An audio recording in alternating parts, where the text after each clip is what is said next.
It's DMO Speaks, the master motivator, bringing the MIJ, the motivational, inspirational juice from the ATL to you.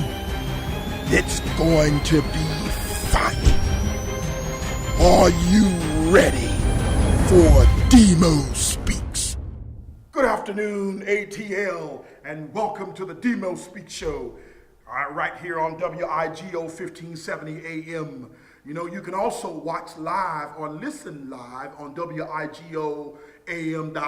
Again, that's WIGOAM.com.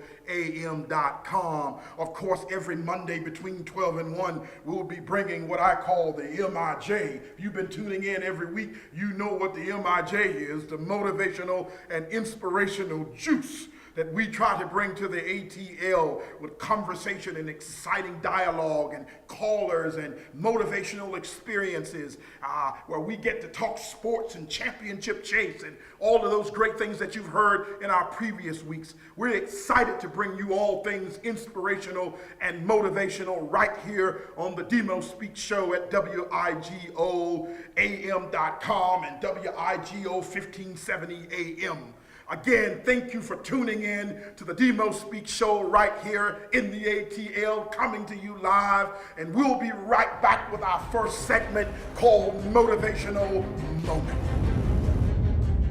Welcome back, ATL, to the DMO Speaks Show. As I said, breaking away from my previous segment, I welcome that we would open the segment with the motivational moment, And today's motivational moment is all about the voices, the golden voice, to be exact. James Earl Jones. And for those who may not be familiar with the great actor, voiceover, tremendous Hollywood star, the Lion King. Some of you may remember him from the character Mufasa, Field of Dreams, Kevin Costner. Build it, they'll come. Coming to America. How about his segment with Eddie Murphy? Star Wars, as he played the great character Darth Vader. Hunt for Red October and Clear and Present Danger are really just a few of this iconic actor movies where the voice of many generations, he's got a voice that spans some 60 years and it's captivated us all. When you hear James Earl Jones's voice, it resonates and immediately you pause and you feel like you're hypnotized with his ability to unctionate his words and that raspy, deep, seemingly powerful voice, that basso profundo C2 to C4 range that he separates. He literally pulls himself from everybody else in the industry and goes down deep into an area where it's impeded by most, but not for the great James Earl Jones. A voice like no other, a golden voice, even at that. There are a handful, just a handful, a small sample of golden voices we get to be exposed to and to listen to. When I tune in and hear James Earl Jones, it's as if the mind goes into a place of fascination. He comes across, and when you meet a James Earl Jones and a voice of the ages, stop for a moment and pause. You've actually caught lightning in a jug and don't realize it. What you're hearing is something very few of us ever get to experience. The great voice, the golden voice of James Earl Jones. Up next is Extra Extra. And I get the opportunity to have in studio my unbelievable special guest. And in this next episode, we have the golden voice of Atlanta's own Katie Bowen. Welcome back to the DMO Speaks Show. Thank you, ATL, for tuning in on Mondays, 12 to 1. And here we are now in one of my just favorite segments. I get to have in studio a very special guest every week. So I've told you before, we're going to be bringing in individuals from all walks of life. It's going to really speak life into our lives and your life. So I'm excited to have on set, in studio, and before I say the name, when you hear the voice, there's only one voice like it. In our motivational moment, we talked about the golden voice, and you're going to hear it in just a moment. Welcome to DMO Speaks, Mr. K.D. Bo. Thank you for having me, man. First of all, how is the voice going to tell me about my voice? What am I enunciating? I'm doing something. You're enunciating. How you know what I'm doing? I'm enunciating. Yeah, how you doing, brother? It's good to see you. I'm fantastic. I appreciate so much you taking the time to come on DMO Speaks, man. Yeah, man. I'm honored to be here. I've been a fan for a very long time, brother. You have a presence about you, and when you speak, it just enunciates, maybe? I don't know what it is. But enunciate, it enunciates. Hey! All the eights. The fact that you speak, it further confirms the presence that we all see. And then when you open your mouth and speak, we feel it. So I'm honored to be on with you.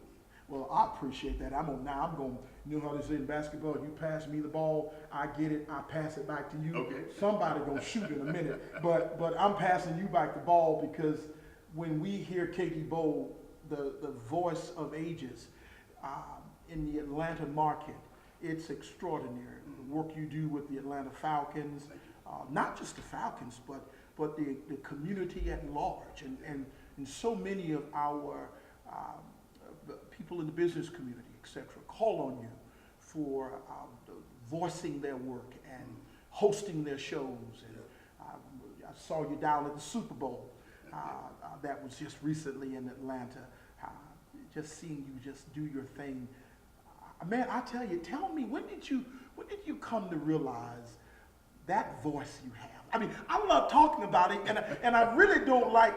I jokingly say I don't like hearing nothing but when he talks. I'm more into how he sounds than I am into what he says, and I know better. I need to be into what you're saying. But tell me, how did you come to the point of knowing that you had this incredible talent? You know what? The funny thing is, I was a short kid growing up, tried my hand in sports. I did okay in football until I got hurt, did okay, and I wasn't good in basketball. I'm tall now, but I wasn't then. Right. So I was this kid with a light voice. Wrestled, I was okay, then we moved schools. So I couldn't really get into sports like I wanted to. Wow. And so I didn't realize I had a deep voice or a prominent voice until I went to college. Oh, wow. And the girls were stopping me. And they was like, hey, psst, psst, come here. What's your name? I said, my name is Keith Bo. He said, oh, say my name. I said, well, I don't know your name. You know, I was so green. I was a virgin raised in the church. I didn't know I had no swag at all. Oh, wow. I eventually was able to get my swag off layaway, and I was able to, do a little better with it. But I went to the radio station, and the lady that was behind the desk, I asked her what time it was, and she said, she told me the time, and she gave me an application to work. Really? And I never filled it out. And so the next semester in college, my work study, for some reason, got moved from the library to the radio station. And that's where it began. Unbelievable. Who would have imagined that story and how it just took off from there? And you've been following that path ever since. Yeah, that and one of my mentors now, Mitch Faulkner, came to the school. Yeah. And he was calling everybody out, in the room and said, hey, what's your name? And somewhere during this conversation, he said, a lot of people don't have prominent voices like me and Mr. Bo here. And I'm like, oh, you remember my name. Wow. So afterwards, he said, hey, man, if you're ever in Atlanta, would you come on to On Mic Productions and spit on the mic, is what he said. Wow. And so I'll give you the story. I don't really tell people this story. But they were giving out internships from my school in Elizabeth City, North Carolina, to come to different various parts of the state. Sure. To work for the EPA. Sure. And there was Washington, D.C., there was Seattle, Washington, there was Miami, Florida, there was New York. And on this list, I don't know to this day why I did that, but I wrote a line and put in the words Atlanta. That wasn't an option. Oh, wow.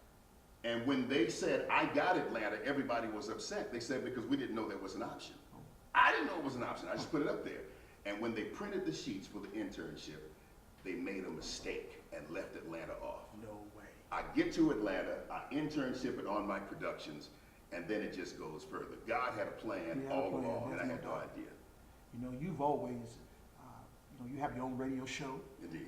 Here in the Atlanta market and area, but you've always been very intentional when it comes to your faith. Yes. What you believe, and it's extraordinary. We don't have the time to talk about it because we both get all messed up in that, you know.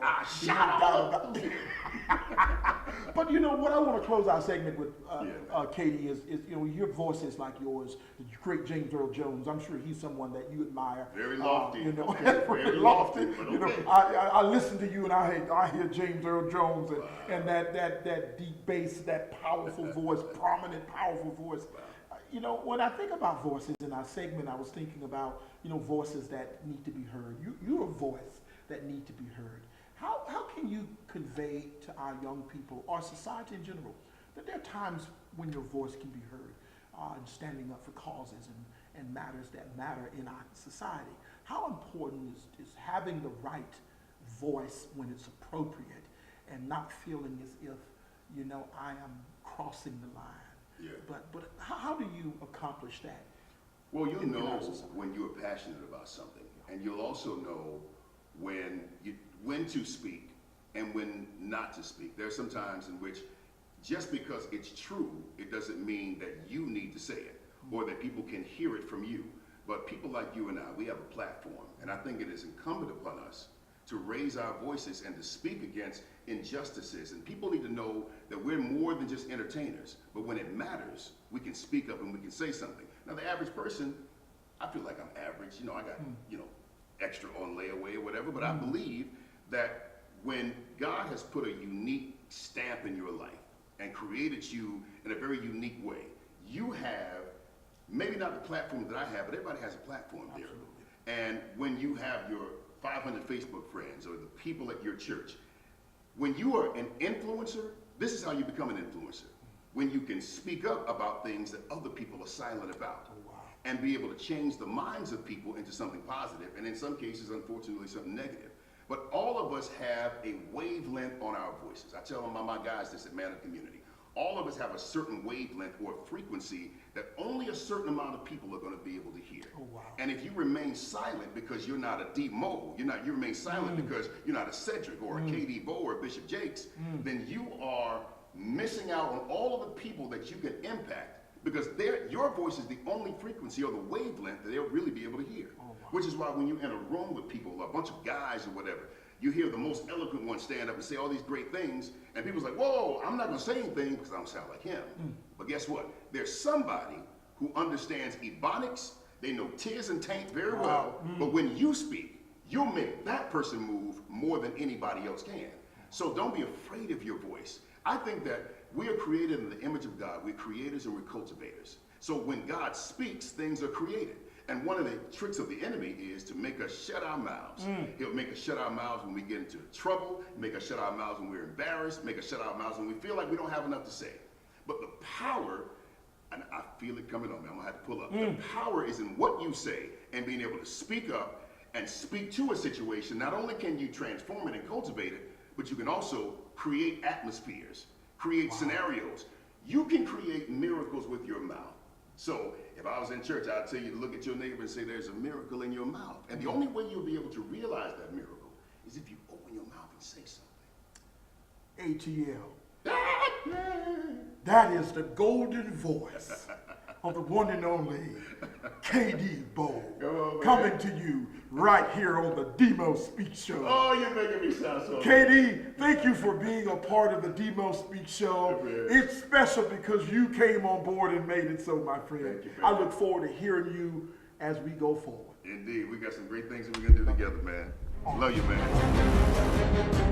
Welcome back, ATL, to the DMO Speaks Show, and it's that time of the show where I have my unbelievable dear friend Antonio London from Birmingham, Alabama, and from Tuscaloosa there at the University of Alabama. Antonio, thank you for joining me again in Championship Chase. Roll Tide, DMO, roll tide. Roll Tide, roll. I totally understand it. You know, Antonio, I get to thinking about our friendship and relationship over the years, and all the things that I've learned, all the experiences that we've had together have been many, and now we get to experience life on a different stage in front of a different audience than we had when we played in front of 80, 90,000 people every week. So I just appreciate you joining me every week on Championship Chase. Man, I appreciate you having me. I've enjoyed it tremendously. Absolutely. Well, thank you. You know, today's show, Antonio, we've been talking about voices, and we had our special guest in our last segment of Extra Extra. A gentleman by the name of K.D. Bowe was on board talking all things voices, has just an iconic voice. When you hear him, he'll hypnotize you, you know, with that voice of his deep bass voice, and just an impressive individual. And we were also talking about, you know, the voices that make a difference in our lives, whether they're people we work with and work for, or even coaches that we've played for, or teammates that we've played with. You know, you won a national championship in 1992, played for one in 89, but won one in 92. If there's anybody that understands what championship's all about, it's you.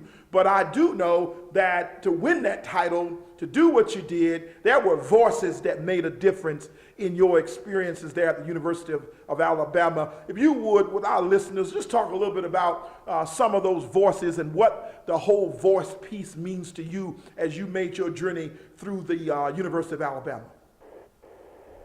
The voices are huge because there's so many of them out there, and the unique thing with the voices to me was always making sure you heard the right one.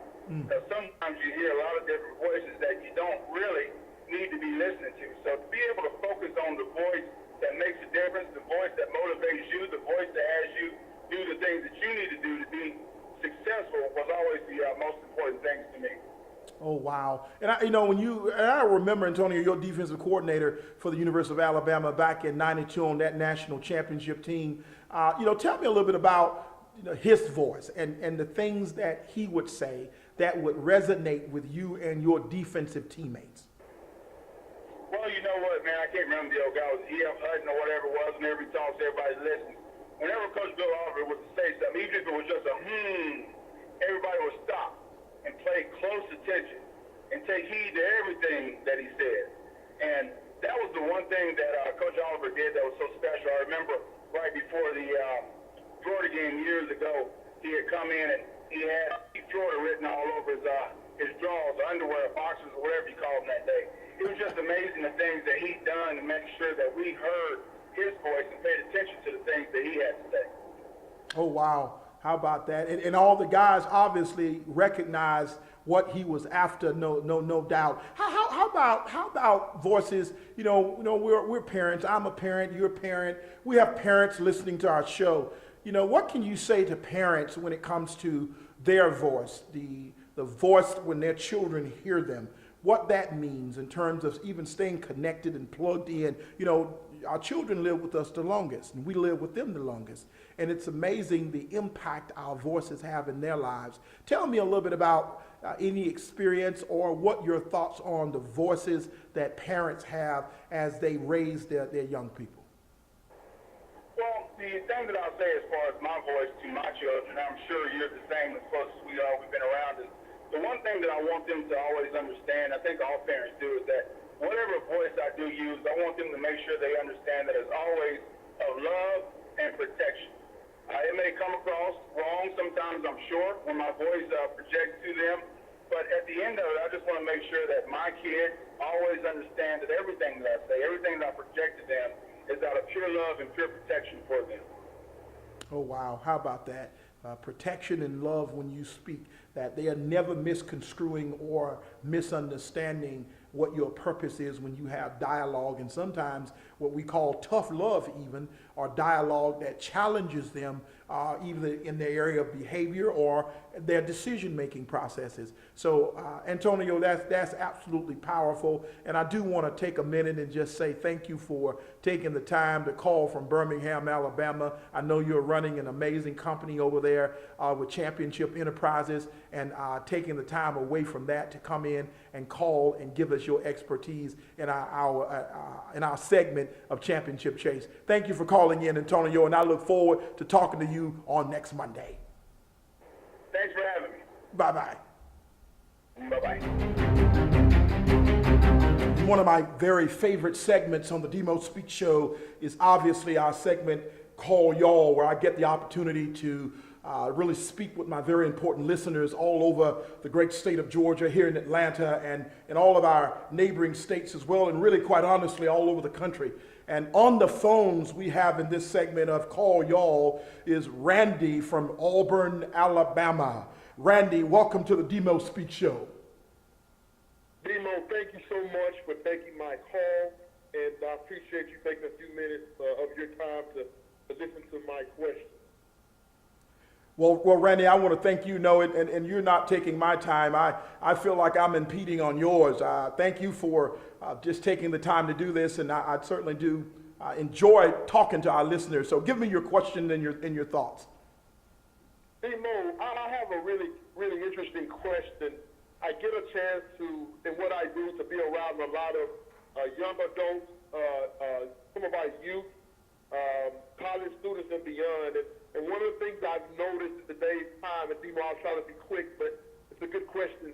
I often notice that due to having access to so much, when you look at television, you may see a great talk show host like yourself, DMO. You may see a student athlete or athlete or somebody in the business world success. Now, I've often noticed that there's a gap between sometimes people's reality of how to get to that place and their goals and the process to make it.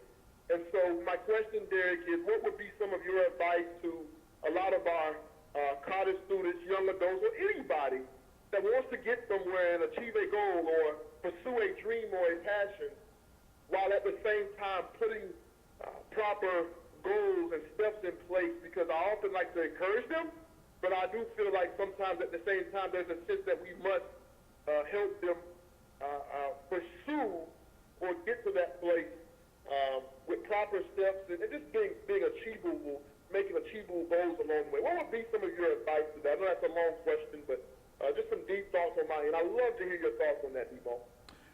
Thank you, Randy, for the question. And certainly I can tell you that I don't ever want to minimize a young person's aspirations or inspirations.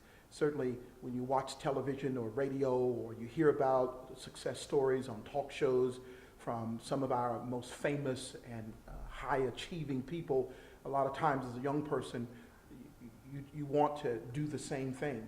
And you feel that there's a gap between where they are and where you are, and that chasm is so massive. But I don't want to bridle their enthusiasm for seeing positive examples and role models of success. And sometimes we see those on television, we hear about them on talk shows, but it does need to be really taken in its most appropriate order though. But it's important also to talk about the realities of those success stories, because in most cases we see and hear about the location or the place these individuals have arrived, but there's a lot of work that goes into getting to those places. And I think it's just important to have very honest conversations about the very rigor that's involved in climbing the mountain or soaring to heights you can't possibly imagine, or maybe you can imagine. So as long as we're honest, having positive conversations, we're not dream killers, we're not trying to kill anybody's dreams, but I think young people in certain stages can accept real accurate conversation or sound conversation better than sometimes we give them credit for. So as long as we stay true to the conversation, that there's a rigor involved in climbing any success ladder, and those individuals that they're watching and seeing on television, They didn't just all arrive there, nor do you know the very specifics of their route. So it's important, as long as that conversation is happening, we're real about that conversation, giving young people real answers, accurate answers. I think it gives them a better chance to understand what they need to do to go in those directions. Well, DMO, I've known you for a long time, and I'm excited about what you just shared. And just I don't mind sharing that the thing you just explained is one of the things you did in my life, and just keeping up with the history and being a part of what you've done over the years. You've been a voice in my life as well, and I appreciate you having hard conversations with me, DMO, years ago when I was at that age. And so I appreciate what you're doing.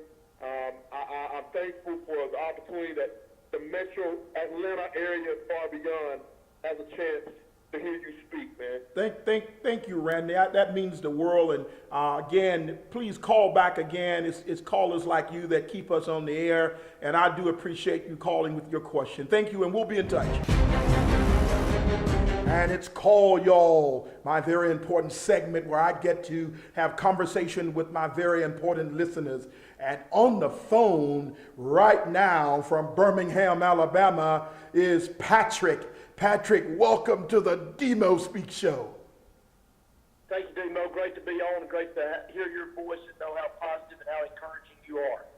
Well, that means a lot. And of course, likewise, I just thank you so much, Patrick, for, I know you very well. And over the years, we've had a chance to work together, even in the Atlanta area. And now to see you doing things now in the Birmingham area as a head football coach, and obviously raising your family. You know, everybody in the Knicks family, just talented people, and I get to brag on you everywhere I go around the country. So I thank you for supporting the show, calling in, and just having a little small chat time with me.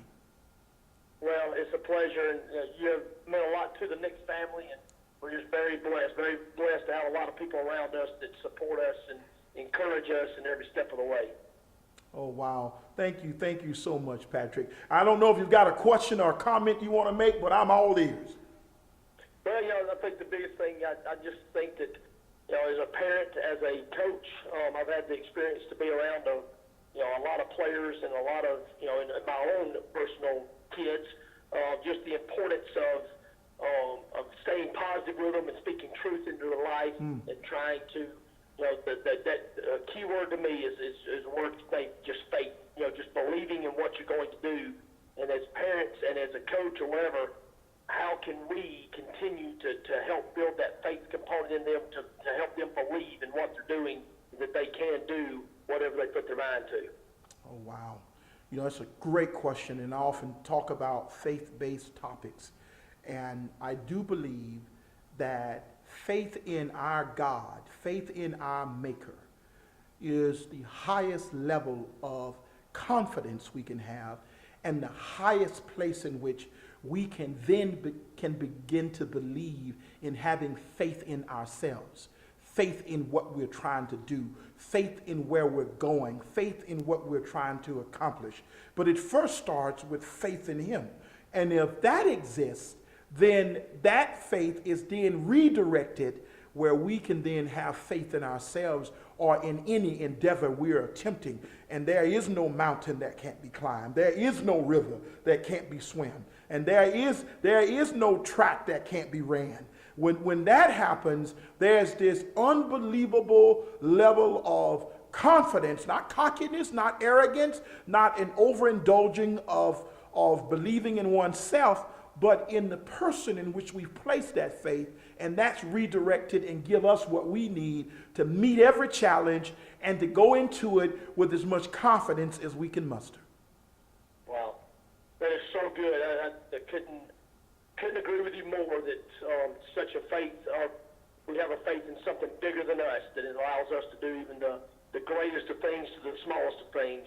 But wow, that's very good advice, very good word, to make sure that we have faith in something higher than ourselves to allow us to be able to do those things.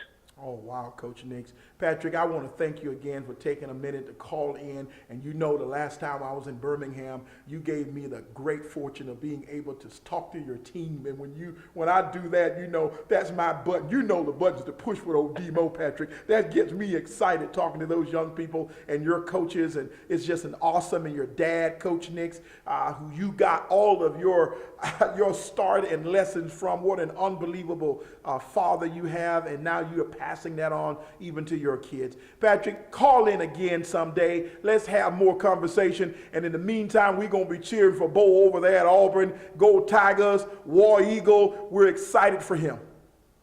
Thank you, Derrick, and you're welcome in Birmingham anytime. Thank you, sir. Bye-bye. I have Jackie on the phone from Dallas, Texas. Big D. Jackie, thank you so much for calling in to the DMO Speaks Show. You're welcome. Thank you very much. Well, again, this is our segment of the show where we get the opportunity to talk to listeners and callers from all around the country. In this segment, we get to just talk about the theme of the show of the day. We've been talking about voices, and as it pertains to voices that we can hear and voices that stand up for causes and experiences. But certainly, I welcome all callers with any question. Doesn't have to pertain to the theme of the show. It could even be a comment about the show. And so I'm all ears to hear your thoughts here on the DMO Speaks Show. Okay, my question is, how can you take off again when the first time I didn't get off as high as I would like it? Okay, and Jackie, I had a little bit of a snag. And say your question once more for me. I'm so sorry. My question is, how can I take off again when the first time I didn't get off as high as I liked it? Okay, you know, again, it's not always, you know, usually the first attempt at anything, we want to be successful.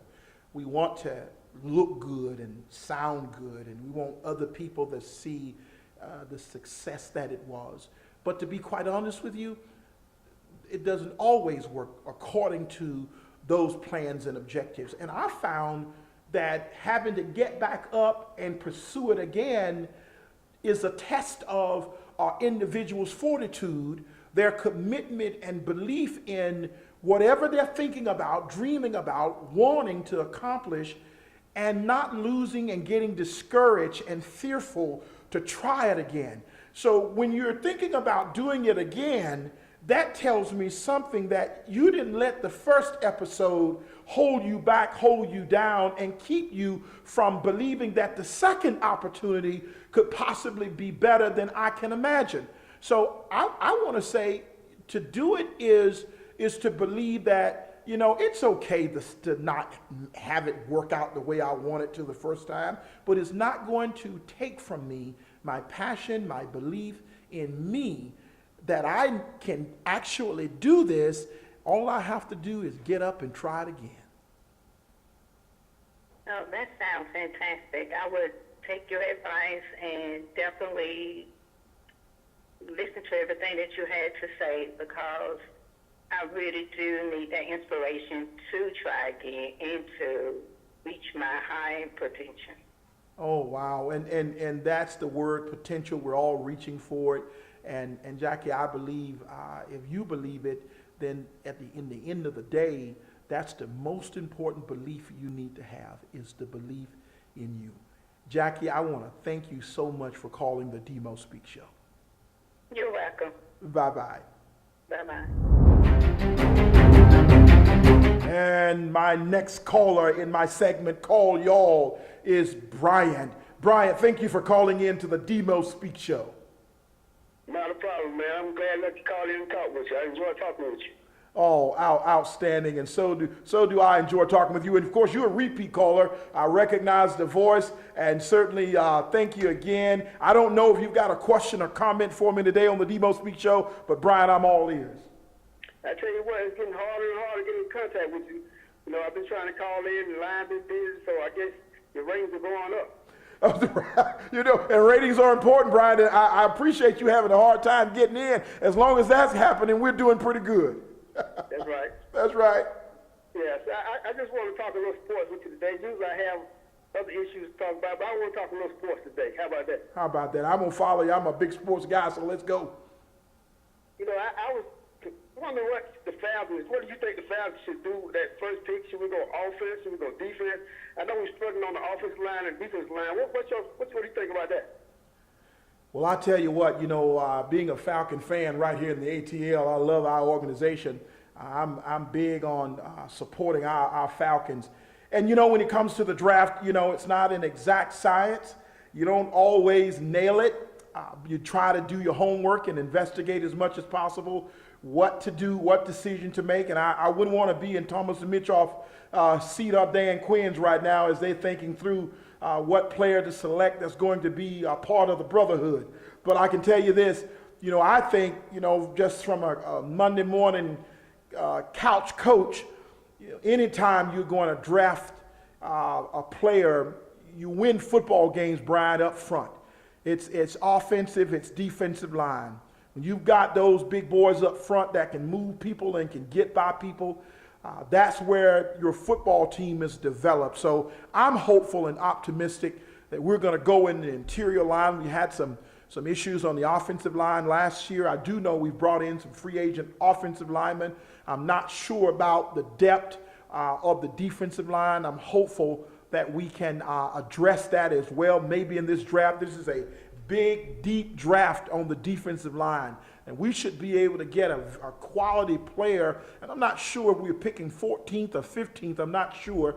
But if we're picking 14th, certainly I'm optimistic and hopeful we'll go get a D tackle or a rush in. Yeah, I feel the same way. Another question. As far as the ACC, do you think it's going to be anybody able to compete with Clemson?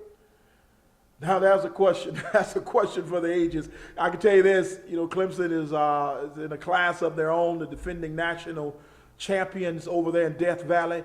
And anybody that goes in there finds it very difficult to get out with a victory. But, because you did it the previous year don't mean you'll do it the next year. And every season's different. Every opponents change personnel. People know you better. They study you harder. New players have got to be plugged in to replace talented players that you lost. So nobody can really say that, Clemson won't be able to be kept up with because, quite honestly, they're going to discover some things about their team along the way. They're very talented, of course, great football coach in Dabo Swinney. But I would say that every week is still going to be a dogfight. And I certainly think that the conference is getting better and better. And so I'm looking forward to seeing what Clemson looks like as they plug in new players to replace the ones that they lost. So I think if they can do that like they usually do, they'll still be among the very best in the entire ACC. Right. Thanks for answering my question. Hey, you're welcome. And thank you, Brian, for calling the DMO Speaks Show. You are one of my favorite callers, and I look forward to hearing from you on the next time that you chime in. All right, talk to you soon. Bye-bye.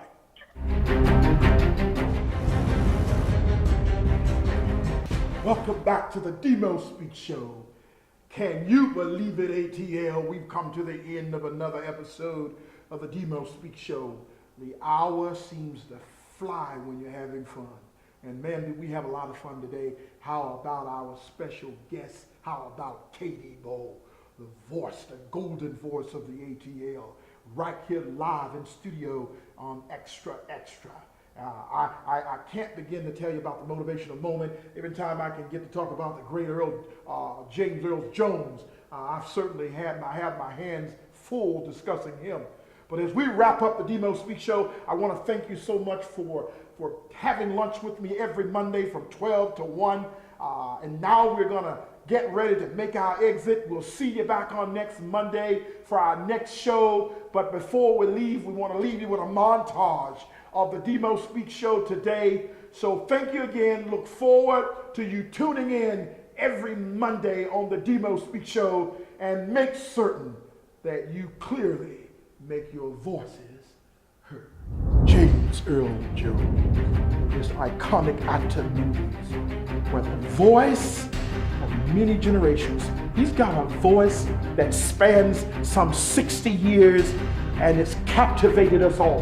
It resonates, and immediately you pause and you feel like you're hypnotized. There are a handful, just a handful, a small sample of golden voices we get to be exposed to. Like you and I, we have a platform, and I think it is incumbent upon us to raise our voices and to speak against injustices. And people need to know that we're more than just entertainers, but when it matters, we can speak up and we can say something. But I believe that when God has put a unique stamp in your life and created you in a very unique way, you have, maybe not the platform that I have, but everybody has a platform there. And when you have your 500 Facebook friends or the people at your church, when you are an influencer, this is how you become an influencer. When you can speak up about things that other people are silent about.